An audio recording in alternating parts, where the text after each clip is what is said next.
அண்மை செய்தி. தென்னிந்தியாவின் இசை அரசி எஸ் ஜானகியின் உடலுக்கு இறுதிச் சடங்கு செய்யப்படுகிறது. பண்ணை தோட்டத்தில் ஜானகி உடல் தகனம் செய்யப்படுகிறது. கூடுதல் தகவல்களுடன் இணைகிறார் எமது செய்தியாளர் ராஜகுமரன். ராஜகுமரன், வணக்கம். மேலும் விவரங்கள். மறைந்த பின்னணி பாடகி ஜானகி அவர்களுடைய இறுதிச் சடங்கு தற்பொழுது தொடங்கி இருக்கின்றது. கர்நாடக மாநிலத்தின் மைசூர் அருகே இருக்கக்கூடிய பண்ணை தோட்டத்தில் ஜானகி அவர்களுடைய இறுதிச் சடங்கு நடைபெறக்கூடிய காட்சிகளை காணுகின்றோம். ஜானகி அவர்கள் நல்ல கடவுள் பக்தி நிறைந்தவர். அவருடைய இறுதிச் சடங்கு கூட குடும்ப பாரம்பரிய முறைப்படி அந்த மந்திரங்கள் எல்லாம் முழங்கப்பட்டு அதன் பிறகு நடைபெறுகின்றது என்பதை பார்க்கின்றோம். அவருடைய பேத்தி உள்ளிட்ட குடும்ப உறுப்பினர்கள் மரபுப்படி தங்கள் குடும்ப வழக்கத்தின்படி மறைந்த பின்னணி பாடகி எஸ் ஜானகி அவர்களுக்கான இறுதிச் சடங்குகளை தற்போது மேற்கொண்டு வருகின்றார்கள் என்பதை பார்க்கின்றோம். இன்னும் சற்று நேரத்தில் அவருடைய உடல் எரியூட்டப்பட இருக்கின்றது. அதற்கு முன்பாக இறுதி அஞ்சலியாக அவருடைய குடும்ப உறுப்பினர்கள் தற்பொழுது இந்த இறுதிச் சடங்கு ஏற்பாடுகளை பார்வையிட்டு வருகின்றார்கள். 40,000க்கும் மேற்பட்ட பாடல்களை பல்வேறு மொழிகளில் பாடி தன்னுடைய காந்த குரலால் மிகப்பெரிய ரசிகர் பட்டாளத்தை பெற்றிருந்த எஸ் ஜானகி அம்மாள் அவர்கள் தற்பொழுது வாய்மூடி மௌனித்து காற்றோடு கரைந்திருக்கின்றார் என்கின்ற இந்த துயர சூழலில் அவருடைய குடும்ப உறுப்பினர்கள் அவருக்காக செய்ய வேண்டிய அந்த கடைசி கட்ட இறுதிச் சடங்குகளை எல்லாம் மேற்கொண்டு வருகின்றார்கள். சற்று முன்பாக காவல்துறையினர் துப்பாக்கி குண்டுகள் முழங்க கர்நாடக காவல்துறை அதிகாரிகள் அரசு மரியாதையினை வழங்கியிருந்தார்கள். ஒரு பாடகியாக நாட்டின் எவ்வளவு பெரிய விருதுகளை பெற முடியுமோ அவை அனைத்தையும் ஒரு முறையல்ல, இருமுறையல்ல, பலமுறை வென்று காட்டியவர் எஸ் ஜானகி அவர்கள். அவருக்கு நிகரான குரல் வளம் உண்மையிலேயே தமிழ் உட்பட எந்த மொழி பாடகிகளுக்கும் இதுவரை வாய்க்கப்பெற்றது இல்லை என்பதுதான் அவருக்கான சிறப்பம்சம். குழந்தை போல பாடுவதில் தொடங்கி சமயங்களில் ஆண் குரலில் பாடி காட்டுவது வரை தன்னுடைய மாறுபட்ட குரல்கள் மூலமாக மிகப்பெரிய ரசிகர் பட்டாளத்தை உருவாக்கியிருந்த மிகச்சிறந்த கலைஞரான பின்னணி பாடகி இசை அரசி ஜானகி அம்மாள் அவர்கள் காலமாகி இருக்கக்கூடிய சூழ்நிலையில் அவருடைய குடும்ப முறைப்படி அவருடைய குடும்பத்திற்கான வழக்கத்தின் அடிப்படையிலே ஜானகி அம்மையாருடைய பேத்தி இருந்து தற்பொழுது இந்த இறுதிச் சடங்குகளை மேற்கொண்டு வருகின்றார்.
தென்னிந்தியாவின் இசை அரசி எஸ் ஜானகியின் உடலுக்கு இறுதிச் சடங்கு தொடங்கியிருக்கிறது.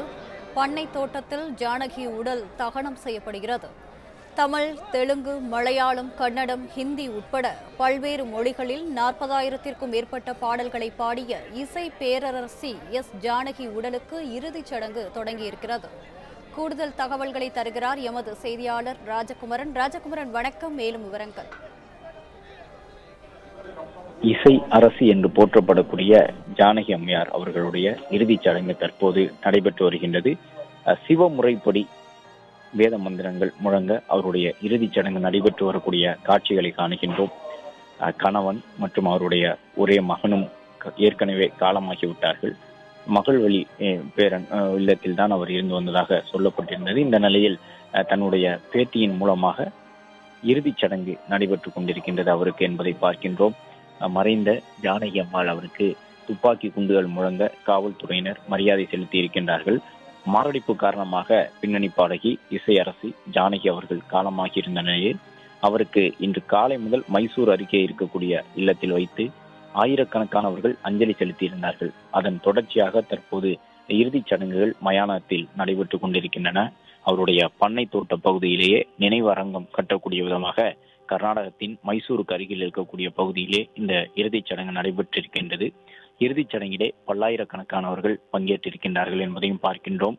உடல் சுமந்து வந்தப்பட்ட பொழுதே அந்த ஊர்தியை தொடர்ந்து ஜானகி அம்மாள் அவர்கள் பாடியிருந்த கன்னட பாடல்கள், அந்த வட்டாரத்தை சார்ந்த துளு மொழியினுடைய பாடல்கள் எல்லாம் ஒளிபரப்பு செய்யப்பட்டன. அந்த பாடல்களுக்கு இடையிலேயே அவருடைய உடல் மயானக்கரைக்கு கொண்டு வரப்பட்டு, அதாவது பண்ணை தோட்டத்தில் அவருக்கான நினைவு அரங்கம் கட்டக்கூடிய விதமாக ஏற்பாடுகளை செய்திருக்கின்றார்கள். அங்கே வைத்து அவருடைய பேத்தி இறுதிச் சடங்குகளை எல்லாம் மேற்கொண்டிருந்தார். பல ஆண்டு காலமாகவே, அதாவது 2017க்கு பிறகு அவருடைய குரல் வளம் தளர்ந்து வயோதிகம் நிறைந்து அவரால் பாடல் பாட முடியாத ஒரு சூழல் உருவாகி இருந்தது. என்றாலும் தன்னுடைய இறுதி காலம் வரை காந்தர்வ குரல் மூலமாக ஏராளமான ரசிகர்களை கொண்டிருந்த ஒரு மிகப்பெரிய பின்னணி பாடகி ஜானகி அம்மாள் அவர்கள் தமிழில் வாலி எழுதிய, வைரமுத்து எழுதிய, அதே போன்று அந்த காலகட்டத்தில் இருந்த பல்வேறு திரைப்பட பாடலாசிரியர்கள் எழுதியிருந்த வெற்றி பாடல்களை எல்லாம் பாடியிருந்த பட்டியலை எடுத்து பார்த்தோம் என்றால் அதில் மிகப்பெரிய அளவில் இருக்கக்கூடிய பெயர் ஜானகியினுடைய பெயராகத்தான் இருக்கும். ஜானகி அம்மாளுடைய குரல் வளம் என்பது குழந்தையாக பாட வேண்டும் என்றால் அந்த இடத்தில் குழந்தை போல பாடுவார், கொஞ்சம் கூட வித்தியாசம் இல்லாமல். அதே நேரம் அந்த காட்சிக்கு ஒரு ஆண்குரல் தேவைப்பட்டால் கூட அந்த இடத்தில் ஆண்குரல் போன்று பாடி கொடுக்கக்கூடிய ஒரு வல்லமை வாய்ந்த குரலுக்கு சொந்தக்காரராக இருந்து வந்திருக்கின்றார். அவர் மறைந்த பிறகு கடந்த ஒரு 10-12 மணி நேரமாக அவர் தொடர்பான பல்வேறு காணொளிகளை கடந்த காலங்களில் அவர் பேசியிருந்த குறிப்பிட்ட பாடல்கள் எல்லாம் எந்த தருணத்தில் பாடப்பட்டன என்பதையெல்லாம் எடுத்து கூறும் விதமாக அவர் கூறியிருந்த கருத்துக்களை எல்லாம் பார்த்திருப்போம். ஒரு இடத்திலே ஒரு பெண் கதாபாத்திரம் ஆண்குரல் போன்று மாறும் பொழுது அதற்குரிய பாடலை பாட வேண்டிய சூழல் ஏற்பட்டால், ஒரு பெண் கதாபாத்திரத்தின் குரல் ஆண்குரல் போன்று மாறினால் அது எப்படி இருக்குமோ அதை தத்ரூபமாக பாடி காட்டியிருந்தவர். திடீரென்று சொல்லப்பட்டால் கூட அது போன்று குரல் மாற்றி பாடக்கூடிய அளவு வல்லமை வாய்ந்தவராக இருந்திருக்கின்றார். ஆந்திர தெற்கு பகுதியில் குண்டூர் பகுதியில் அவர் பிறந்திருந்தாலும் கூட அவருடைய பூர்வீகத்தின் அடிப்படையிலே அவர் தமிழ் குடும்பத்தை சார்ந்தவர் என்றெல்லாம் பலரும் சொல்லியிருக்கின்றார்கள். கர்நாடகத்திலே அவருடைய பேத்தியின் இல்லத்தில் தான் கடந்த சில ஆண்டுகளாக ஓய்வில் இருந்து வந்தார். இந்த நிலையில் மாரடைப்பு காரணமாக காலமாகிவிட்டார். சிவாஜி உள்ளிட்ட பல மூத்த நடிகர்களோடு அவர்களுக்கான பாடல்களை பாடி இருந்திருக்கின்றார் எஸ் ஜானகி அவர்கள் என்பது அனைவருக்கும் தெரிந்த ஒன்றுதான். அது மட்டுமல்ல, இன்றளவும் இந்த தலைமுறையை சார்ந்த பாடலாசிரியர்களுக்கு கூட பாடல்களை எல்லாம் பாடி கொடுத்திருக்கின்றார். அவர்களுடைய எழுத்துகளில் பல்வேறு பாடல்களை ஜானகி அம்மாள் அவர்கள் பாடியிருக்கின்றார். இன்றளவும் அவருடைய குரல் வளம் என்பது நன்கு, அதாவது அந்த 2017 காலகட்டம் வரை அவர் பாடல் பாடிய அந்த தருணம் வரை கூட அவருடைய குரல் வளத்திற்கு நிகரான ஒரு குரல் வளம் வாய்த்தவர்கள் யாரும் இல்லை என்று சொல்ல முடியும். தமிழிலே மூத்த பின்னணி பாடகர்கள் யார் என்று ஒரு பட்டியல் எடுத்தோம் என்றால் 70கள் முதல் தொடர்ச்சியாக பல தலைமுறையினருக்கு, அதாவது கிட்டத்தட்ட ஒரு 3-4 தலைமுறை ரசிகர்களை பார்த்திருக்கக்கூடிய ஒரு மூத்த பின்னணி பாடகராக இருந்தவர் ஜானகி அம்மாள் அவர்கள். அவர் காலமாகி இருக்கக்கூடிய நிலையில் அவருடைய இறுதிச் சடங்கு நடைபெற்று கொண்டிருக்கின்றது. தேவாவாக இருக்கட்டும், அதே போன்று அவரோடு சமகாலத்தில் பாடியிருந்த சித்ரா உள்ளிட்ட பல்வேறு பின்னணி பாடகர்கள் எல்லாம் நேரில் வருகை தந்து அஞ்சலி செலுத்தியிருந்தார்கள். உருக்கமாக அவரோடு, ஜானகி அம்மாளோடு தங்களுக்கு இருந்த அந்த நட்பு, அவரை பின்பற்றி அவருடைய சிஷ்யர்களாக திரைத்துறையில் அடியெடுத்து வைத்ததை எல்லாம் எடுத்து கூறி அந்த நினைவுகளை எல்லாம் பகிர்ந்திருந்தார்கள். குறிப்பாக பாடகர் மனோ அவர்களும் அதே போன்று சித்ரா அவர்களும் வருகை தந்து அஞ்சலி செலுத்திய பொழுது அங்கே இருந்த அனைவருமே மனம் உடைந்து அழுது விட்டார்கள் என்பதை பார்த்தோம். இருவருமே இணைந்து பல்வேறு பாடல்களை ஜானகி அவர்களோடு பாடியிருக்கின்றார்கள். ஜானகியை பின்தொடர்ந்து வந்த பாடகர்களாக நிலை பெற்றவர்கள் தமிழ் திரையுலகிலே மனோ, சித்ரா உள்ளிட்ட பாடகர்கள் என்று சொல்ல முடியும். அந்த அளவு ஜானகி அம்மாளுடைய குரல் வளம், அவர் மொழிகளை எடுத்து ஆளக்கூடிய திறன் என்பது அவ்வளவு எளிதாக யாருக்கும் வாய்த்திருக்கக்கூடிய ஒரு திறன் கிடையாது.